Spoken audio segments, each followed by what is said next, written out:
ফেনীর মাদ্রাসা শিক্ষার্থী নুসরাত হত্যা মামলায় অধ্যক্ষ সিরাজউদ্দৌলা সহ ২ আসামির মৃত্যুদণ্ড হাইকোর্টে বহাল। ৪ জনের যাবজ্জীবন, ১০ অভিযুক্ত খালাস। ২ জনের মৃত্যুদণ্ড বহাল। মৃত্যুদণ্ডপ্রাপ্ত ৪ জনের মৃত্যুদণ্ড থেকে সাজা কমিয়ে যাবজ্জীবন কারাদণ্ড, বাকি ১০ জন হচ্ছে বেকসুর খালাস। বিচারিক আদালত এইভাবে নির্বিচারে ফাঁসি দিতে গিয়ে যেভাবে প্রতিটা পরিবারের উপর একটা ডিভাস্টেটিং এফেক্ট নেমে এসেছে, আলহামদুলিল্লাহ আলহামদুলিল্লাহ আলহামদুলিল্লাহ আমরা সন্তুষ্ট রায়ে যেটা হত্যা প্রকাশ হয়ে গেছে আজকে। নুসরাত হত্যা মামলায় হাইকোর্টের রায়ে মায়ের সন্তুষ্টি, বিভিন্ন হুমকির অভিযোগ তুলে পরিবারের নিরাপত্তার দাবি। আমার ছেলের ঘরে মারিয়ে নেব, উড়া বাড়ি ঘর আগুন লাগাই হুমকি দামকি দিতে আছে রে, সরাসরি গুলি করি মারিয়ে নেব।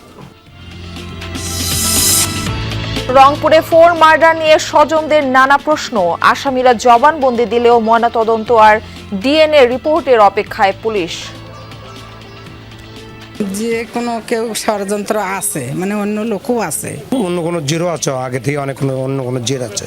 এটা একটা সাদিদা বলতেছে এটা একটা নাটক। খেজুর খেয়েছে, খেজুরটার যে বিচি রয়েছে আমরা সেটা ডিএনএ টেস্টে দিয়েছি। এরপরে ফ্রিজ থেকে বের করে শশা খেয়েছে, শশা অর্ধ কামড় দেয়া রয়েছে। কুড়িগ্রামে গুদাম থেকে ছিনিয়ে নেওয়া ১০৭ বস্তা সার উদ্ধার। ইউরিয়া পটাশ না পেয়ে এমন কাণ্ড ঘটান কৃষকেরা, বেশি দামে বিক্রির অভিযোগ, ডিলারের অস্বীকার।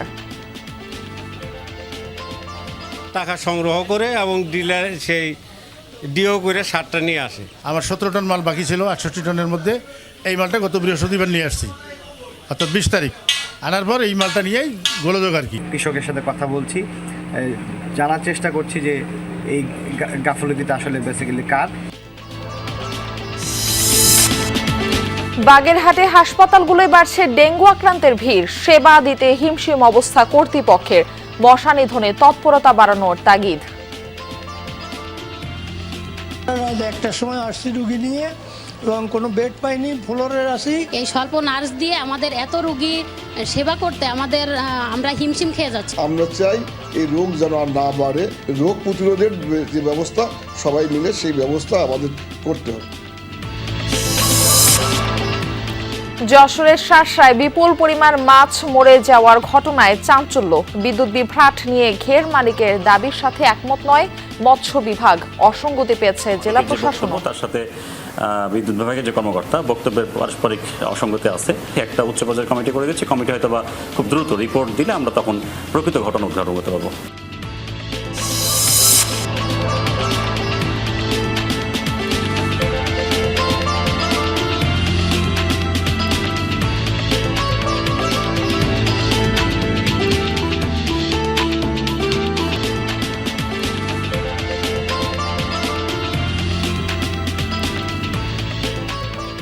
আমন্ত্রণ, বিরতিহীন সংবাদ সারা দেশে আপনাদের সঙ্গে থাকছে আমি মারফি রহমান। এতক্ষণ শিরোনাম দেখছিলেন। ফেনীর আলোচিত নুসরাত হত্যা মামলায় আসামি সিরাজউদ্দৌলা সহ ২ জনের ফাঁসির রায় বহাল রেখেছেন হাইকোর্ট। ফাঁসির রায় বাতিল করে ৪ জনকে যাবজ্জীবন ও ১০ জনকে খালাস দেওয়া হয়েছে। নুসরাত হত্যায় বিচারিক আদালতের রায়ে ত্রুটি পাওয়ায় বিচারকের ক্ষমতাও কেড়ে নিয়েছেন হাইকোর্ট। দীর্ঘ শুনানি শেষে এই রায় ঘোষণা করা হয়। মৃত্যুদণ্ড ও যাবজ্জীবন প্রাপ্ত আসামিদের আইনজীবীরা আপিল করবেন বলেও জানান।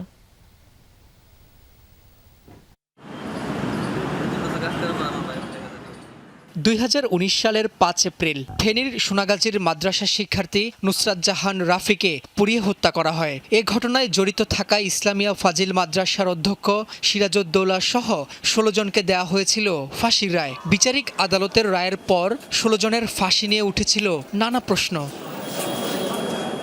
বিচারিক আদালতের রায় ঘোষণার পর নুসরাত হত্যায় মৃত্যুদণ্ডপ্রাপ্ত ১৬ আসামির ডেথ রেফারেন্স রায়ের বিরুদ্ধে আপিল ও জেল আপিল আসে হাইকোর্টে। ৭ বছর পর শুনানি শুরু হয় বিশেষ বেঞ্চে। ২ সপ্তাহের বেশি সময় ধরে শুনানিতে রাষ্ট্রপক্ষ ও আসামিপক্ষ রায়ের নথিপত্র, ৮৭ জন সাক্ষীর জবানবন্দি সহ নানা তথ্য উপাত্ত উপস্থাপন করেন। শুনানি শেষে সোমবার নুসরাত হত্যা মামলার রায় ঘোষণা করেন বিচারপতি বিশ্বদেব চক্রবর্তী ও বিচারপতি KM রাশেদুজ্জামান রাজার হাইকোর্ট বেঞ্চ।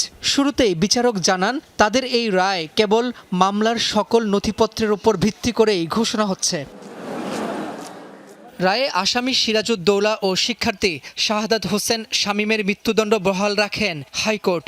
ফাঁসির রায় বাতিল করে 4 জনকে যাবজ্জীবন ও 10 জনকে খালাস দেওয়া হয়। 16 জনের ফাঁসি একটা মামলায়, এটা আমাদের এর আগে এরকম কোনো জাজমেন্ট আমার জানা নাই। এই নুসরাত কি করে তার এখানে আগুন লাগালো আর কেউই শুনলো না, একমাত্র শুধুমাত্র আশেপাশের লোক কেউই জানলো না, কেউ শব্দ পেল না, একা একা আগুন লেগে গেল। এই পার্টটুকুর রহস্য এখানে থেকেই গেল। ফলে আমরা এর বিরুদ্ধে আপিল করব। যখনই এটা সেন্সিটাইজড হয়ে যায় তখনই বিচারকদের উপর একটা সাংঘাতিক রকমের মানসিক এবং সামাজিক চাপ তৈরি হয়, ফলে তারা গণহারে ফাঁসির রায় প্রদান করেন। সাম্প্রতিক সময়ে আমরা অনেকগুলো মামলায় লক্ষ্য করেছি। নুসরাতের মৃত্যুকালীন জবানবন্দি নিয়ে পর্যবেক্ষণ দেন আদালত।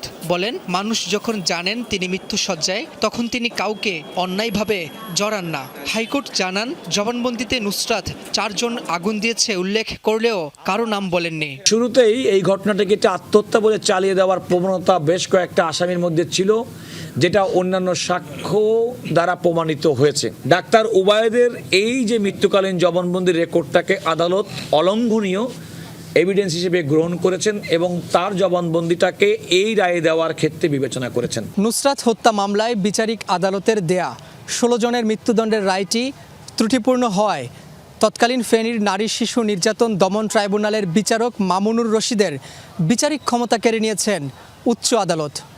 পাশাপাশি ফাঁসির রায় বাতিল করে যে 4 জনকে যাবজ্জীবন এবং যে 10 জনকে খালাস দিয়েছেন তাদেরকে দ্রুত কন্ডেম সেল থেকে বের করতে নির্দেশনা দিয়েছেন হাইকোর্ট। এই রায়টি একটি বার্তা দেয়, জাস্টিস হারিড ইজ জাস্টিস বারিড, অর্থাৎ তাড়াহুড়ো করে বিচার করা মানে বিচারকে হত্যা করা। উচ্চ আদালতের এই রায়টি বিচারিক আদালতের জন্য নজির হয়ে থাকবেন বলে জানিয়েছেন আইনজীবীরা। রাব্বি হোসেন, যমুনা নিউজ, ঢাকা। এদিকে নুসরাত হত্যা মামলায় হাইকোর্টে 2 জনের মৃত্যুদণ্ড বহাল রাখা এবং 4 জনের যাবজ্জীবন কারাদণ্ডের খবরে সন্তুষ্টি প্রকাশ করেছেন মা শিরিন আক্তার।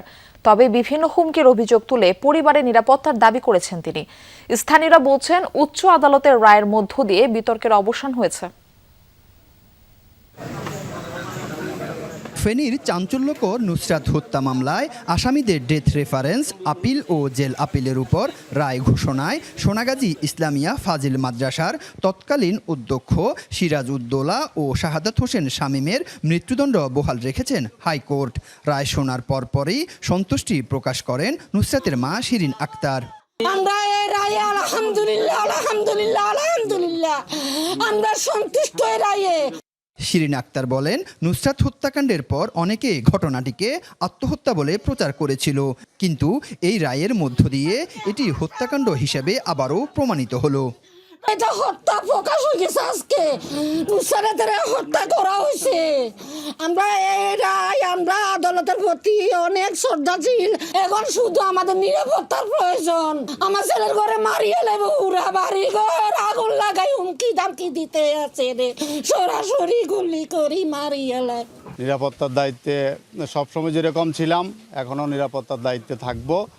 আমরা সবসময় সোচ্চার আছি, সতর্ক আছি। 2 জনের মৃত্যুদণ্ডের পাশাপাশি 4 জনের যাবজ্জীবন কারাদণ্ড এবং 10 জনকে খালাস দেন হাইকোর্ট। এ রায়ের মাধ্যমে ন্যায় বিচার প্রতিষ্ঠা হয়েছে বলছে এলাকাবাসী। প্রকৃত যারা অন্যায় করছে বা অন্যায়কারী বা যারা অন্যায়ের সাথে জড়িত ছিল তারা শাস্তি পেয়েছে। আমাদের যে প্রত্যাশা ছিল আমরা ওই অনুযায়ী রায় পেয়েছি। আজকের রায়ে আমরা সোনাগাজীবাসী খুশি আছি। যাবজ্জীবন দণ্ড পাওয়া 4 আসামি হলেন উম্মে সুলতানা পপি, নুরুদ্দিন, সাইফুর রহমান মোহাম্মদ জুবায়ের এবং জাবেদ হোসেন শাখাওয়াত। আরিফুর রহমান, যমুনা নিউজ, ফেনী। রংপুর মহানগরীতে একই পরিবারের 4 জনের কিলিং মিশনে শুধু 2 জন অংশ নিয়েছিল নাকি আরও কেউ ছিল? ঘটনার সময় কারণ ধর্ষণ বা মরদেহে কোনো কেমিক্যাল ব্যবহার হয়েছিল কিনা? হত্যাকাণ্ডের পর 2 জন খুনি কিভাবে এতটা সময় ওই বাড়িতে অবস্থান করলো? এসব প্রশ্নের উত্তর মিলছে না। যদিও পুলিশ বলছে আপাতত 2 জনের সংশ্লিষ্টতা পাওয়া গেলেও অন্যান্য বিষয়গুলো তদন্তে আসবে। ময়নাতদন্ত আর ডিএনএ পরীক্ষার মাধ্যমেই সেসবের খোলাসা করতে চায় পুলিশ। রংপুর জেলা স্কুলের অবসরে যাওয়া শিক্ষক গণপতি চক্রবর্তী জুয়েল সহ তার স্ত্রী, কন্যা ও পুত্রকে হত্যার মোটিভ উদ্ঘাটনের দাবি করেছে পুলিশ। গ্রেপ্তারকৃত মুগ্ধ দাস ও সিদ্ধার্থের কাছে পাওয়া তথ্যকেই মুখ্য হিসেবে দেখছে তারা। যুক্তি হিসেবে ঘটনার পর বাসায় ইয়াবা, খেজুর, শশা খাওয়া এবং স্বর্ণে এক্সপার্ট প্রসঙ্গকে দেখানো হয়। ঘটনার আগে পরেও তারা ইয়াবা খেয়েছে, খেজুর খেয়েছে, খেজুরটার যে বিচি রয়েছে আমরা সেটা ডিএনএ টেস্টে দিয়েছি। এরপরে ফ্রিজ থেকে বের করে শশা খেয়েছে, শশা অর্ধ কামড় দেওয়া রয়েছে এবং তাদের বক্তব্যের সাথে এটা মিলে গেছে। একটা চুড়িকে আগুন দিয়ে টেস্ট করানো হয়েছে, এটা গোল্ড নাকি গোল্ড না, তার মানে যে গোল্ডের ব্যাপারে অভিজ্ঞ সেরকম লোক এখানে জড়িত থাকতে পারে। পুলিশের যুক্তি, সিদ্ধার্থ মুগ্ধের দেয়া তথ্যানুযায়ী লুট করা স্বর্ণগুলো পাওয়া গেছে মন্দিরের পাশে একটি নারিকেল গাছের নিচে। এছাড়া ফিঙ্গারপ্রিন্টের আলামত নষ্ট করতে শিক্ষক পরিবারের মোবাইল ফোনগুলো ডিটারজেন্ট দেয়া বালতির পানিতে রাখা হয় বলেও দাবি করে পুলিশ। ফোনগুলো তারা ডিটারজেন্ট দিয়ে বালতিতে ভিজিয়ে রাখে, তাদের স্বীকারোক্তি অনুযায়ী ফিঙ্গারপ্রিন্ট যেন না থাকে সেই উদ্দেশ্যে তারা এটা পানিতে ভিজিয়ে রাখে। তারপরে তারা যাওয়ার সময় এই যে আমরা কিছু স্বর্ণ অলংকার ওদের দেখানো মতো উদ্ধার করেছি। 4 মানুষকে হত্যার পর খুনিরা ওই বাসাতেই অবস্থান করলো, পেশাদার খুনির মতো আচরণ করলো, অথচ তাদের নামে থানায় কোনো মামলা কিংবা অভিযোগও নেই। বিষয়গুলো নিয়ে ক্ষুব্ধ নিহতের স্বজনেরা। আমি এটা অন্য কোনো জিরো আছে, আগে থেকে অন্য কোনো জের আছে, এটা একটা সাজিদা বলতেছে এটা একটা নাটক। প্রশ্ন থেকে যায় যে 4 জনকে মারতে মাত্র 2 জন ছেলে, যদিও তারা মাদকাসক্ত, এটা আদৌ কিন্তু মানে কতটুকু সম্ভব? তদন্ত সূত্রগুলো বলছে শুক্রবার ভোরের ঘটনা হলেও মরদেহ উদ্ধার হয় শনিবার রাত 11টার পর। এত কম সময়ে দুর্গন্ধ বের হওয়ায় কিছুটা বিস্মিত স্থানীয়রা। প্রশ্ন উঠেছে, তাহলে কি কোনো কেমিক্যাল ব্যবহার করেছিল খুনিরা? ঘটনাটি কি পূর্ব পরিকল্পিত? তাই ময়না তদন্তের মধ্যে ঘটনার সময়, কারণ, খুনিদের বাড়িতে অবস্থান, ধর্ষণ এবং কোনো কেমিক্যাল ব্যবহার হয়েছিল কিনা বিষয়গুলো নিশ্চিত হতে চায় পুলিশ। এই হত্যার এরকম রেপের কোনো আলামত পাওয়া যায় নাই। মাদক সেবী যারা তারা লাফিয়ে উঠে ওরা বিভিন্ন একটার পর একটা করছে। গণপতির ভাতিজি জামাই দাবি করেন, বাড়ি বানানোর সময় টাকা পয়সা চাওয়ার একটি বিষয় তার সাথে আলাপ করেছিলেন শ্বশুর। আমাকে উনি বাড়ি করার সময় ওনার বাড়িটা নিয়ে অনেকটাই প্রবলেমের কথা বলছিল, যে আমার কাছে টাকা পয়সা মুখ এটা সেটা। আমি যে কারা চায়, পরে আমাকে বলছিল যে আমি মীমাংসা করছি। এইরকম গন্ধ এটা তো আমরা কল্পনাও করিনি যে এরকম ঘটনা, হৃদয় বিদারক ঘটনা ঘটবে। যে কোনো কেউ ষড়যন্ত্র আছে, মানে অন্য লোকও আছে। বৃহস্পতিবার নগরীর মাসুয়াপাড়ায় নিজ বাড়িতে খুন হন রংপুর জেলা স্কুলের অবসরপ্রাপ্ত শিক্ষক গণপতি চক্রবর্তী, তার স্ত্রী প্রীতিলতা, কন্যা আগামী এবং পুত্র প্রিয়ম চক্রবর্তী। সরকার, মাঝারুল মান্নান, যমুনা নিউজ, রংপুর। রংপুর জেলা স্কুলের অবসরপ্রাপ্ত শিক্ষক গণপতি চক্রবর্তী ও স্ত্রী সন্তানদের হত্যার ঘটনায় শোক র্যালি করেছে স্কুলের শিক্ষক শিক্ষার্থীরা। দুপুরে জেলা স্কুল থেকে শোক র্যালি বের করা হয়। শিক্ষক শিক্ষার্থীদের পাশাপাশি অংশ নেন বিভিন্ন শ্রেণী পেশার মানুষ। র্যালিটি বিভিন্ন সড়ক প্রদক্ষিণ করে। পরে জেলা স্কুল মোড়ে 20 মিনিট সড়ক অবরোধ করে রাখেন তারা। এ সময় বক্তারা হত্যাকাণ্ডে দ্রুত বিচারের দাবি জানান। ঘটনার মোটিভ নিয়ে পুলিশের দাবি প্রত্যাখ্যান করে কেউ কেউ। সঠিক তদন্তের দাবিও জানান তারা। কারেন্টের লাইন কে কেটে দিল, বাইরে থেকে কে তালা মারলো, এগুলো উদ্ঘাটন না করে একজন পুলিশ প্রশাসন এই কথা বলতে পারে না যে এই দুজন হচ্ছে প্রকৃত খুনি। আমরা চাই সত্য উদ্ঘাটন হোক, প্রকৃত খুনিদের ধরা হোক এবং এই ঘটনাটা জনমনে একটা শান্তি দেখ। রংপুরের নিরাপত্তা, রংপুরের যে আজকে আইন শৃঙ্খলার অবনতি, সে জায়গা থেকে রংপুরকে রক্ষা করবে। কিশোরগঞ্জের ভৈরবের সাবেক কাউন্সিলর ও কার্যক্রম নিষিদ্ধ যুবলীগ নেতা আলামিন সৈকতকে কুপিয়ে হত্যা করেছে দুর্বৃত্তরা। রোববার রাত 12টার দিকে পৌর শহরের টিনপট্টি এলাকায় এই ঘটনা ঘটে। সৈকত ভৈরব পৌর যুবলীগের সাধারণ সম্পাদক ছিলেন। স্বজনরা জানায়, গতরাতে ব্যবসা প্রতিষ্ঠান থেকে নিজ বাসার উদ্দেশ্যে রওনা হন তিনি। টিনপট্টি এলাকায় পৌঁছালে দুর্বৃত্তরা তাকে এলোপাতাড়ি কুপিয়ে জখম করে। স্থানীয়রা প্রথমে তাকে একটি বেসরকারি হাসপাতালে নেয়, পরে ঢাকা মেডিকেলে পাঠানো হয়। সেখানে চিকিৎসকরা সৈকতকে মৃত ঘোষণা করেন। পরিবার জানায়, গণ অভ্যুত্থানের পর তার বিরুদ্ধে একাধিক মামলা হয়। বর্তমানে জামিনে ছিলেন সৈকত। রাজনীতির পাশাপাশি ভৈরব চেম্বার অব কমার্সের সাবেক পরিচালকও ছিলেন তিনি। হত্যাকাণ্ডের বিষয়টি খতিয়ে দেখা হচ্ছে বলে জানিয়েছে পুলিশ। কুড়িগ্রামের ভুরুঙ্গামারীতে ডিলারের গুদাম থেকে ছিনিয়ে নেওয়া সার থেকে এ পর্যন্ত 107 বস্তা সার উদ্ধার হয়েছে। প্রশাসনের পক্ষ থেকে গঠিত তদন্ত কমিটির আজই প্রতিবেদন জমা দেওয়ার কথা রয়েছে। এদিকে স্থানীয় কৃষকদের দাবি, গত 1 সপ্তাহ ধরে ঘুরেও ডিলারের কাছ থেকে সার পাচ্ছিলেন না তারা। সরকারের ভর্তুকি মূল্যে দেয়া সার গোপনে বেশি দামে বিক্রির অভিযোগও করেছেন তারা, তবে অভিযোগ অস্বীকার করেছেন ডিলার।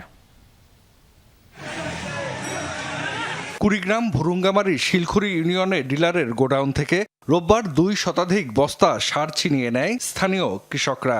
সামাজিক যোগাযোগ মাধ্যমে ভিডিওটি ছড়িয়ে পড়ার পর শুরু হয় তোলপাড়। থানায় জিডি হলে গোডাউনে ফিরিয়ে দেয়া হয়েছে শতাধিক বস্তা সার। প্রশ্ন উঠেছে, ডিলারের গোডাউন থেকে কেন সার ছিনিয়ে নেয়ার ঘটনা ঘটল? স্থানীয় চাষিরা বলছেন, ইউরিয়ার খুব একটা সংকট না থাকলেও অন্য সারের ঘাটতি রয়েছে। আবার কেউ কেউ বলছেন, চাহিদা মতো মিলছে না ইউরিয়া সারও। স্থানীয় ডিলারের বিরুদ্ধে অভিযোগ, সরকারের ভর্তুকি মূল্যে দেয়া সার গোপনে বেশি দামে বিক্রি করেন তিনি। 1 সপ্তাহ ধরে ঘুরেও সার না মেলায় ক্ষিপ্ত হয়ে ওঠেন কৃষকরা। ডিএবি সারটা সংকট, আর ইউরিয়া সারটা 1350 টাকা স্বাভাবিক পাওয়া যাচ্ছে আর কি। ডিআইবি টিএসপি এই সারের খুবই সংকট। ইউরিয়া সার মোটামুটি পাওয়া যায়, তারপরেও তুলনা মাফিক না। মনে করেন আমার জমি যদি হয় 13 বিঘা, আমাকে একটা ভোটার আইডি কার্ড দিয়ে 1 বস্তা সার দেওয়া হয়, তাতে আমার ঘাটতি পূরণ হয় না। খুচরা দোকানদারদের কাছ থেকে টাকা সংগ্রহ করে এবং ডিলার সেই ডিও করে সারটা নিয়ে আসে। এখন তাদের টাকার সারটা দিয়ে আইরে যতটুক তার থাকে এইটুকু এখানে দেয়, তার জন্য কৃষকের চাহিদা মিটতেছে না। যে ভোগান্তিটা হচ্ছে, সে সারগুলা মনে করেন যে যদি না পায় তাহলে কৃষক তো অবশ্যই ক্ষুব্ধ হবে। তবে অভিযোগ অস্বীকার করেছেন ডিলার তাইফুর রহমান। তার দাবি, যেটুকু বরাদ্দ মেলে তা সঠিক নিয়মেই বিক্রি করেন তিনি। আগস্ট মাসে বরাদ্দ ছিল 68 মেট্রিক টন, বস্তার হিসেবে 1360 বস্তা। ইতিপূর্বে আমি 3 গাড়ি মাল নিয়ে আসছি 351 টন, এবং সেটা আইনে বিতরণ করে দিয়েছি। আমার 17 টন মাল বাকি ছিল 68 টনের মধ্যে। এই মালটা গত বৃহস্পতিবার নিয়ে আসছি, অর্থাৎ 20 তারিখ আনার পর এই মালটা নিয়েই গোলযোগ আর কি। এ ঘটনায় প্রশাসনের পক্ষ থেকে গঠিত তদন্ত কমিটির সদস্যরা প্রত্যক্ষদর্শী, ডিলার ও কৃষকদের বক্তব্য নিয়েছেন। প্রতিবেদন সাপেক্ষে নেওয়া হবে ব্যবস্থা। সরজমিনে আবার এসেছি, এসে বিভিন্ন পয়েন্টে আমরা কাজ করছি, কৃষকের সাথে কথা বলছি, জানার চেষ্টা করছি যে এই গাফলতিটা আসলে বেসিক্যালি কার এবং কোন কারণে হচ্ছে এই সিচুয়েশনটা উদ্ভব হয়েছে। রোববার সকালে শিলখুরি ইউনিয়নে ডিলার তাইফুর রহমানের গোডাউনের বেড়া ভেঙে 202 বস্তা ইউরিয়া ও 23 বস্তা পটাশ সার স্থানীয় কৃষকরা ছিনিয়ে নেয় বলে অভিযোগ ওঠে। এ ঘটনায় থানায় জিডি করেন ডিলার তাইফুর। জাহিদ হাসান, যমুনা নিউজ। দিন দিন ডেঙ্গু রোগী বাড়ছে বাগেরহাটের হাসপাতালগুলোয়। সেবা দিতে রীতিমতো হিমশিম খাচ্ছে হাসপাতাল কর্তৃপক্ষ। সংশ্লিষ্টরা জানান, জনবল সংকটই মূল চ্যালেঞ্জ, তাই প্রতিরোধ ব্যবস্থা গড়ে তোলার পাশাপাশি মশক নিধনের দিকে বেশি নজর দেওয়ার আহ্বান তাদের। কপাল জোরে কারো ঠাঁই হয়েছে ওয়ার্ডের বিছানায়, কারো জায়গা হয়েছে মেঝেতে। কোনো কোনো ডেঙ্গু রোগী চিকিৎসা নিচ্ছেন ওয়ার্ডেরই বারান্দায়। বাগেরহাট 250 শয্যা বিশিষ্ট জেলা হাসপাতালের 3 তলা ও 4 তলা ওয়ার্ডের চিত্র এখন এমনই। বলা যায়, প্রতিদিনই বাগেরহাটের হাসপাতালগুলোতে বাড়ছে ডেঙ্গু রোগীর সংখ্যা। সেই সংখ্যা 10 থেকে 15 জন পর্যন্ত। শতাধিক রোগী ভর্তি হয়েছে বিভিন্ন হাসপাতালে। প্রথম দিন এসে তো নিচে ছিলাম কয়েকদিন, তা এইখানে কালকে উঠেছি। আমরা রাত 1টার সময় আসছি রুগী নিয়ে, এবং কোনো বেড পাইনি, ফ্লোরের আসি এবং অপেক্ষায় আছি যে রাত 1টা থেকে ডাক্তার কখন আসে রুগীর কাছে। দুর্ভিক্ষ এবং নিম্নমানের বাথরুম ব্যবস্থা, এখানে বাথরুম মানে ডাস্টবিনের থেকেও বাথরুমের অবস্থা খারাপ। ডেঙ্গু আক্রান্তদের সুস্থ হতে কমপক্ষে সময় লাগছে 7 দিন, কোনো কোনো রোগীর ক্ষেত্রে লাগছে 2 সপ্তাহেরও বেশি। হাসপাতাল ছাড়ার পরও রোগের ধকল থাকছে দীর্ঘদিন। গত পরশুদিন টেস্ট করার পরে ডেঙ্গু ধরা পড়ে। কালকে আমাকে এখানে শিফট করা হয়। আগে ছিল টাইফয়েড পরে আমি কইছে ডাক্তার এই আনছি, পরে তারা রক্ত পরীক্ষা করে কইছে ডেঙ্গু হয়েছে। ছেলের 2 দিন আগে জ্বর ধরে, এরপর ডাক্তারের কাছে আনছি, সে দেখে আর কি রক্ত টেস্ট দিছি, টেস্টে আর কি ডেঙ্গু ধরা পড়ছে। একসাথে এত রোগীকে চিকিৎসা দিতে হিমশিম খাচ্ছেন চিকিৎসক ও নার্সরা। তারপরও সর্বোচ্চ সেবা দেওয়ার চেষ্টা করা হচ্ছে বলে জানান তারা। আমাদের নার্স সংখ্যা অনেক কম। এই স্বল্প নার্স দিয়ে আমাদের এত রোগী সেবা করতে আমরা হিমশিম খেয়ে যাচ্ছি। বেডের তুলনায় অনেক পেশেন্ট বেশি আছে এবং আউটব্রেকটাও মনে হয় বেশি। আমরা চেষ্টা করতেছি আমাদের যত সংখ্যক জনবল আছে সেখান থেকে সর্বোচ্চ চেষ্টা করতেছি। হাসপাতালের তত্ত্বাবধায়ক জানান, জনবল সংকটের কারণে সবাইকে সেবা দেয়া চ্যালেঞ্জ হয়ে দাঁড়াবে। রোগ যদি না কমাতে পারি, সেবা দিয়ে তাদের পরিপূর্ণ সুস্থ করা আমাদের জন্য চ্যালেঞ্জ হয়ে যাবে। আমরা চাই এই রোগ যেন আর না বাড়ে। রোগ প্রতিরোধের যে ব্যবস্থা সবাই মিলে সেই ব্যবস্থা আমাদের করতে হবে।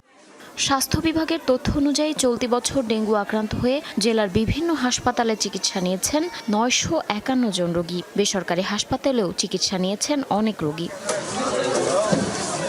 জারিন অর্নি, যমুনা নিউজ। মানিকগঞ্জ যুবদল নেতার বিরুদ্ধে চাঁদাবাজির অভিযোগে ঝাড়ু মিছিল ও মানববন্ধন অনুষ্ঠিত হয়েছে। দুপুরে হরিরামপুর উপজেলা পরিষদের সামনে হয় এই কর্মসূচি। আন্দোলনকারীরা যুবদলের সদস্য সচিব মোল্লা শাহিনের বিরুদ্ধে চাঁদাবাজি সহ বিভিন্ন অনিয়মের অভিযোগ করে। অপরপক্ষ প্রশাসনের বিরুদ্ধে পক্ষপাতের অভিযোগ এনে থানার সামনে অবস্থান নেয়। পরে ঝাড়ু মিছিল থানার সামনে গেলে দুই পক্ষের মধ্যে উত্তেজনা সৃষ্টি হয়। পুলিশ জানায় এই ঘটনায় পরিস্থিতি নিয়ন্ত্রণে আনা হয়েছে। থানার গেটের পাশ থেকে 4টি পেট্রোল বোমার সরঞ্জাম ও একটি ককটেল সদৃশ বস্তু উদ্ধার করা হয়। এর আগে লেসরাগঞ্জ বালু মহালের ইজারাদার ও পদ্মায় চলাচলকারী নৌযানের টোল আদায়কারীদের মধ্যে বিরোধ সৃষ্টি হয়েছে। এ নিয়ে সংঘর্ষ ও পাল্টাপাল্টি মামলার ঘটনা ঘটে। মাত্র 18 ফুট চওড়া ও 100 কিলোমিটার দৈর্ঘ্যের লালমনিরহাট বুড়িমারি মহাসড়কটি এখন যেন মরণ ফাঁদ। খানাখন্দ, বিপজ্জনক বাঁক আর অটো চালকদের দাপটে প্রায় ঘটছে দুর্ঘটনা। বুড়িমারি স্থলবন্দরের এই পথে প্রতিনিয়ত আর্থিক ক্ষতি এবং সময়ের অপচয় ঠেকাতে চায় লেনে উন্নীত করার দাবি স্থানীয়দের। উত্তরাঞ্চলের গুরুত্বপূর্ণ পথ লালমনিরহাট বুড়িমারি মহাসড়ক। তবে অতিমাত্রায় সরু আর খানাখন্দ থাকায় দিনের বেশিরভাগ সময় থাকে যানজট। ভোগান্তির শেষ নেই যাত্রী ও চালকদের। 100 কিলোমিটার দীর্ঘ এই সড়কের সাথে যুক্ত রয়েছে লালমনিরহাট সদর সহ আরও 4টি উপজেলা। বুড়িমারি স্থলবন্দরের পথ হওয়ায় দিনে অন্তত 1000 ভারী ট্রাক, শতাধিক বাস, 10 থেকে 12,000 অটোরিকশা ও মোটরসাইকেল চলাচল করে এই পথে। মাত্র 18 ফুট চওড়া মহাসড়কটিতে 84টি বিপজ্জনক বাঁক, যা প্রতিনিয়ত যাতায়াতকে করে তুলছে মারাত্মক ঝুঁকিপূর্ণ। ঢাকাগামী 2 থেকে 250 বাস যাতায়াত করছে। এর পাশাপাশি যে ইজি বাইক এবং মোটর সাইকেল রয়েছে, এগুলো তো অসংখ্য অগণিত যাতায়াত করছে। এটা খুবই কনজাস্টেড একটা রাস্তা। তো এই রাস্তাটা শুরু থেকে পরিকল্পনার মধ্যে নেওয়া উচিত ছিল যে যদি এটাকে 4 লেন করা যায়। সংস্কারে যে টাকা ব্যয় হয় দেখা যায় 6 মাস থেকে না, 6 মাস পরে আবার দেখা যায় শত কোটি টাকা ব্যয় করে, কিন্তু লাভ নেই। 2025 সালের জানুয়ারি থেকে 26 আগস্ট পর্যন্ত মহাসড়কটিতে প্রাণ গেছে 44 জনের। চলতি মাসে প্রাণহানির সংখ্যা 4। রাস্তা সেখন দুটো আবার খুব সমস্যা, ভাঙা চুরা, অটোর জন্য সমস্যা বেশি। অনেক সময় দুর্ঘটনা হয়, রাস্তা ভাঙা হইলে আমাদের গাড়ির সমস্যা, গাড়ি ভাঙি যায়। অনেক সময় বড় বড় দুর্ঘটনা হয়, মানুষ মারা যায়। একটা ট্রাক গেলে আর একটা ছোট গাড়ি যাওয়ার মতো বুদ্ধি নেই। দেশের দ্বিতীয় বৃহত্তম স্থলবন্দর বুড়িমারি দিয়ে প্রতিদিন ভারত ও ভুটান থেকে পাথর সহ বিভিন্ন পণ্য আমদানি হয়। এসব পণ্য বহনে আসা 10 থেকে 18 চাকার ট্রাকগুলোও চলছে সরু সড়কে। ফলে যানজটে আটকে থাকতে হচ্ছে দীর্ঘ সময়। বাড়ছে পরিবহন ব্যয়, লোকসানের মুখে ব্যবসায়ীরা। প্রতিদিন সমস্যার সম্মুখীন হচ্ছে, প্রতিনিয়ত গাড়ির দুর্ঘটনার শিকার হচ্ছে, এতে ব্যবসা বাণিজ্যর সমস্যার সৃষ্টি হচ্ছে। পুলিশের দাবি, চালকদের বেপরোয়া গতি, ওভারলোডিং এবং অটোরিকশার অনিয়ন্ত্রিত চলাচলই দুর্ঘটনার বড় কারণ। সড়ক বিভাগ বলছে, স্থায়ী সমাধানের অংশ হিসেবে বড়বাড়ি থেকে বুড়িমারি স্থলবন্দর পর্যন্ত মহাসড়কটি 4 লেনে উন্নীত করার পরিকল্পনা ঊর্ধ্বতন কর্তৃপক্ষের কাছে পাঠানো হচ্ছে। রাস্তা প্রশস্তকরণ 24 ফিট সহ এবং বিভিন্ন বাঁক সরলীকরণ সহ কাজ চলমান রয়েছে। আর লং টাইমের মধ্যে আমরা এই রাস্তা সার্ভে কাজ চলছে, সার্ভে এবং আপনার ডিজাইন কমপ্লিট হলে আমরা ডিপিপির কাজ প্রণয়ন করব। রোডে চলাচলের ক্ষেত্রে আমরা যদি বেসিক এই নিয়মগুলো মেনে চলি তাহলে সড়ক দুর্ঘটনার হার অনেকাংশেই কমানো সম্ভব। অধিকাংশ সড়ক দুর্ঘটনার পেছনে যদি ইনকোয়ারি করে যে কারণ দেখা যাবে যে আমাদেরই কোনো না কোনো ফল্ট, অর্থাৎ আমাদেরই বলতে চালক পক্ষের বা যারা রাস্তায় গাড়ি নিয়ে নামছে। যাতায়াতে গতি ও নিরাপত্তা ফেরাতে মহাসড়কটি দ্রুত প্রশস্ত করার উদ্যোগ নেবে সংশ্লিষ্টরা, আশা জেলাবাসীর। সাইফ আহমেদ, যমুনা নিউজ। ভারতের ত্রিপুরা রাজ্যের উজান থেকে নেমে আসা পানিতে ব্রাহ্মণবাড়িয়ার আখড়া সীমান্তবর্তী নিম্নাঞ্চল প্লাবিত হয়ে বন্যা পরিস্থিতির সৃষ্টি হয়েছে। ভোরে উজান থেকে নেমে আসা বাঁধ ভাঙা পানির ঢলে এই পরিস্থিতি তৈরি হয়। এতে উপজেলার সীমান্তবর্তী মোগরা, মণিয়ন্দ ও দক্ষিণ ইউনিয়নের অর্ধশতাধিক পরিবার পানিবন্ধ হয়ে পড়েছে। এছাড়া আন্তর্জাতিক ইমিগ্রেশন চেকপোস্ট এবং কাস্টমস হাউস ও স্থলবন্দর এলাকায় জলাবদ্ধতা সৃষ্টি হয়। ধারণা করা হয় ডুম্বুর বাঁধে স্লুইস গেট খুলে দেওয়ায় বাঁধ ভাঙা পানির ঢলে আকস্মিক এই বন্যা পরিস্থিতির সৃষ্টি হয়েছে। উপজেলা নির্বাহী কর্মকর্তা জানায়, বন্যা পরিস্থিতি মোকাবেলায় ইতোমধ্যেই বিভিন্ন ধরনের প্রস্তুতি নেওয়া হয়েছে। বন্যা দুর্গত মানুষের দুর্ভোগ লাঘবে বিভিন্ন শিক্ষা প্রতিষ্ঠানকে আশ্রয় কেন্দ্র হিসেবে প্রস্তুত রাখা হয়েছে বলেও তিনি জানিয়েছেন। ভান্ডা 2024 ছেড়ে দিচ্ছে, এবারও এই ভান্ডা ছেড়ে দেওয়ার কারণে এই পানিটা দেখা দিচ্ছে। অনেক ক্ষতি, আমরা হোটেল চলে গেছে, জায়গা জমি ক্ষেত লাগাইছে, সব তো পানির নিচে। অনেকেরই ফিশারি অনেক ক্ষতি হয়েছে, অনেক মাছ চলে গেছে। যশোরের শার্শায় এক রাতের মধ্যে বিপুল পরিমাণ মাছ মরে যাওয়ার ঘটনায় চাঞ্চল্য তৈরি হয়েছে। ঘের মালিকের দাবি, বিদ্যুৎ বিভ্রাটের কারণে সরবরাহ করা যায়নি অক্সিজেন, তাই মারা গেছে মাছগুলো। কিন্তু মৎস্য বিভাগ বলছে, বৈরী আবহাওয়ায় পানির তাপমাত্রা ও গুণগত বৈশিষ্ট্যের পরিবর্তন আসতে পারে। জেলা প্রশাসক জানিয়েছেন, ঘের মালিক এবং বিদ্যুৎ বিভাগের বক্তব্যের মধ্যে অসঙ্গতি রয়েছে। প্রকৃত কারণ উদ্ঘাটনে তদন্ত কমিটি গঠন করা হয়েছে। বিশাল জলাধারে পানির ওপর ভেসে আছে অসংখ্য মৃত মাছ। কোথাও পচে বের হচ্ছে দুর্গন্ধ। দীর্ঘদিনের পরিশ্রম আর বিনিয়োগ শেষ হয়ে গেছে এক রাতের ব্যবধানেই। যশোরের শার্শা উপজেলার বাহাদুরপুর ইউনিয়নের রায়পুর সোনামুখ বিলের স্বজনের ঘেরের চিত্র এটি। ঘের মালিকের দাবি, রাতে ৪৫ মিনিট বিদ্যুৎ না থাকায় অক্সিজেন সরবরাহ করা যায়নি। ফলে মাছগুলো দুর্বল হতে শুরু করে, এক পর্যায়ে মারা যায় মাছগুলো। ৬০ লক্ষ পাবদা, ১৪টাই কেজি, আনুমানিক বাজার মূল্য ১৫,৫০০ টাকা। এই মাছ আমার বিগত ২২ তারিখে বিদ্যুৎ সংকটের কারণে এক রাতে অক্সিজেন শর্ট করে মারা যায়। মাত্র ৪৫ মিনিট বিদ্যুৎ না থাকায় এত মাছ মরে যাওয়ার ঘটনায় বিস্মিত এলাকাবাসী। তবে মাছের এই মড়কে উদ্যোক্তাদের পাশাপাশি শ্রমিক ও ব্যবসায়ীরাও পড়েছেন ক্ষতির মুখে।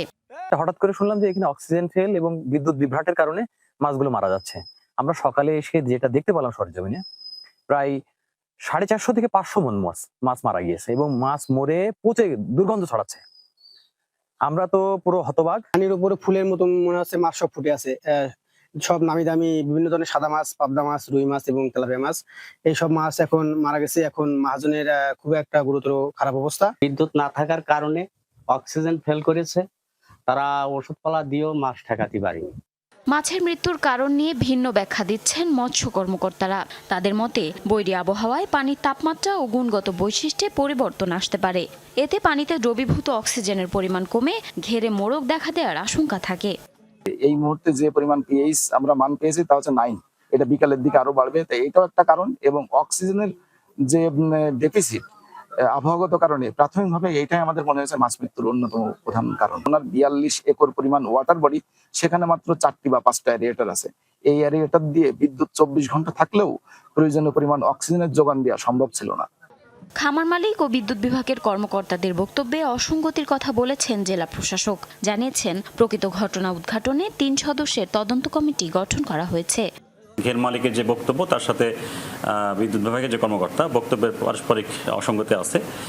এখানে সত্যতা নিয়ে সন্দেহ আছে। রিপোর্টটা নিয়ে আমরা একটা উচ্চ পর্যায়ের কমিটি করে দিয়েছি জেলা প্রশাসনের পক্ষ থেকে। এই কমিটিতে বিদ্যুৎ বিভাগ, মৎস্য অফিস, আইসিটি অফিসার বা পুলিশ বিভাগ থেকে আমরা রেখে একটা উচ্চ পর্যায়ের কমিটি করে দিচ্ছি। কমিটি হয়তো বা খুব দ্রুত রিপোর্ট দিলে আমরা তখন প্রকৃত ঘটনা উদ্ঘাটন করতে পারবো। প্রায় 200 বিঘা ঘেরে চাষ করা হয়েছিল পাবদা সহ বিভিন্ন প্রজাতির মাছ। উৎপাদিত পাবদার বড় একটি অংশ রফতানি চেইনের মাধ্যমে পাঠানো হয় ভারতে, যা বাজারজাতের উপযোগী হয়ে উঠেছিল। ঘেরে থাকা মাছের বাজার মূল্য 8 থেকে 10 কোটি টাকা বলে দাবি ক্ষতিগ্রস্ত খামার মালিকের। জারিন অর্নি, যমুনা নিউজ। দর্শক, এই ছিল সংবাদ সারা দেশে।